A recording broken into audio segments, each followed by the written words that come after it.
In a forgotten library of Lisbon, Christopher Columbus found something that should not exist. An impossible artifact, capable of revealing lands and routes not yet discovered. That moment changed the destiny of the world.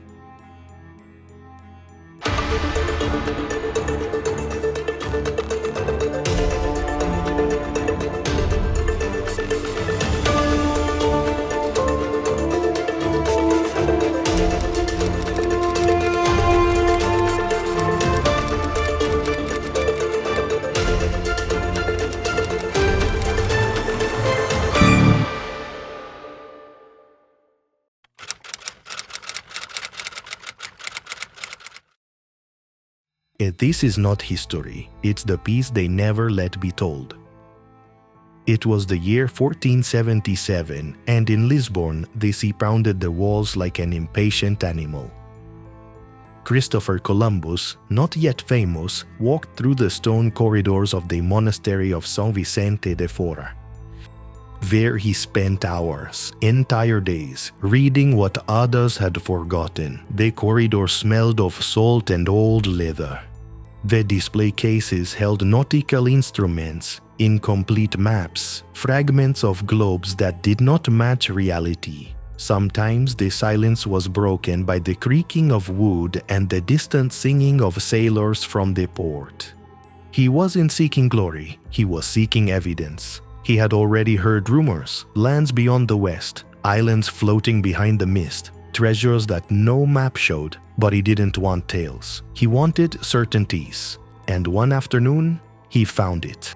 A corner collapsed by humidity revealed a dark wooden box.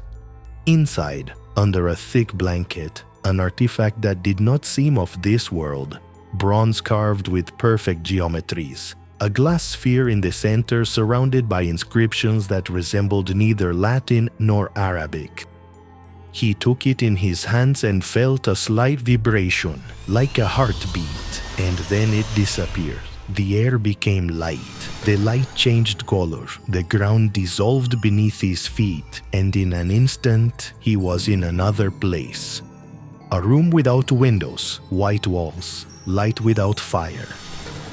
Screens floated around him, showing maps, routes, and figures. He saw the exact silhouette of the American continent, with lines connecting strategic points. He saw names of unknown lands: Haiti, Veracruz, San Salvador. He saw routes of gold, paths of cacao, movements of ships with impossible years and dates, and he saw his own name in books, in statues, in monuments. The room seemed alive. The screens moved on their own, as if responding to his breathing. There were figures, coordinates, and recordings that mentioned his name with solemn tones. In the distance, a window briefly opened, showing an aerial image of Hispaniola as if floating from the sky. That was not magic, it was another science, incomprehensible but exact. He did not understand the language, but he understood the message. The machine vibrated again, and suddenly, Columbus appeared once more in the library, on his knees, sweating cold. Everything remained the same, except for him. No one knew anything. He burned the cloth covering the artifact, hid the box, and left. From that day on, he never doubted again. He was no longer a dreamer. He was a man with memories of the future, but he was also a marked man. In his subsequent travels, although he never spoke of it, he searched in every port for signs of the artifact. He stopped in caves, in ruins, in remote libraries. He asked without asking, as if he feared that object might reappear or have multiplied. For years, he tried to convince the powerful. In Portugal, they rejected him. They said his calculations were wrong, that the earth was too large, that the West only offered emptiness.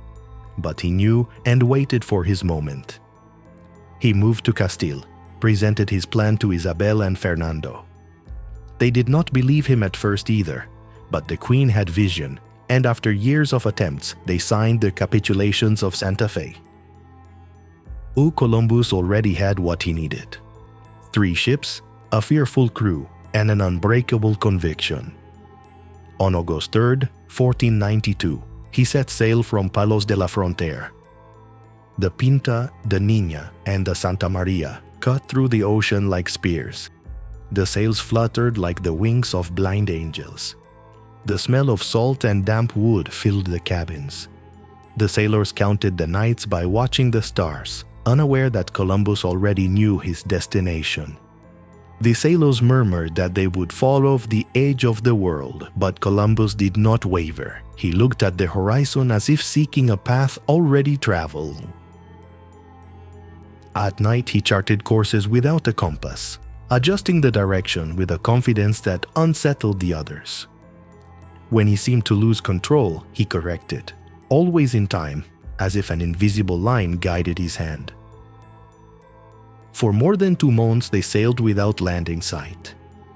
Hunger struck, fear weighed. The men threatened to rebel. One night, he noted a brief phrase in his diary, written with trembling handwriting. "I know we are close." No one else understood it. No one else knew what that phrase really meant. But on October 12, 1492, just before dawn, Rodrigo de Triana shouted from La Pinta, "Land in sight!" Guana, Ani, and the archipelago of the Bahamas, the exact place Columbus had seen illuminated on that map suspended in the air. He did not celebrate, he just nodded in silence. He already knew. They explored the island, then Cuba, then Hispaniola. On each new coast, Columbus acted with surgical precision. He made quick decisions, like someone who knows the outcomes. He founded Fort Navidad. He traded with the Taínos. He collected gold, spices, seas. He took notes that did not seem like discoveries, but inventories. He drew the coastlines with precision. He crossed rivers that already felt familiar. He knew which trees provided shade, which currents were dangerous, which bays offered shelter. There was no doubt. He had been there, even though no one could explain it. He returned to Spain as a hero. He was received with honors, named Admiral of the Ocean Sea, Governor of the Discovered Lands. But it was not glory that drove him, it was destiny. He returned to the New World 3 more times, and on each journey, he seemed to be searching for something specific, as if he were following a list. But time is treacherous, and so is power. The tensions with the settlers, the accusations, the betrayals by the crown, all gradually eroded his reputation. He ended up arrested, in chains. They took him back to Spain as a prisoner. They no longer saw him as a prophet, but as an obstacle. But he did not protest because he knew something they did not know. The map was already drawn. The history had already been written. He had only come to fulfill it. He died in 1506 in Valladolid, and they say that on his bed, in his last breaths, he asked for his old diary to be brought to him. He didn't mention names, he left no confessions, he just placed his hand on a blank page and murmured. That artifact never returned. Without knowing that centuries later, his name would be repeated in schools, squares, cities, and calendars. But his secret that he took to the grave. No one knew about the artifact. No one understood the obsession with the West. No one explained why he never deviated. Because Columbus did not discover the New World, he remembered it. Because he was not guided by the stars, he was guided by an image of tomorrow. His mark was not left in names, but in voices that, century after century, repeated without understanding why. Perhaps he was not the first to cross the ocean. Perhaps he was the only one who knew he had already crossed it before. And now, when you repeat his name, when you look at a map, when you celebrate his feat, just remember. The true discovery was not America, but the moment when a man touched the future and returned to disguise it as a discovery.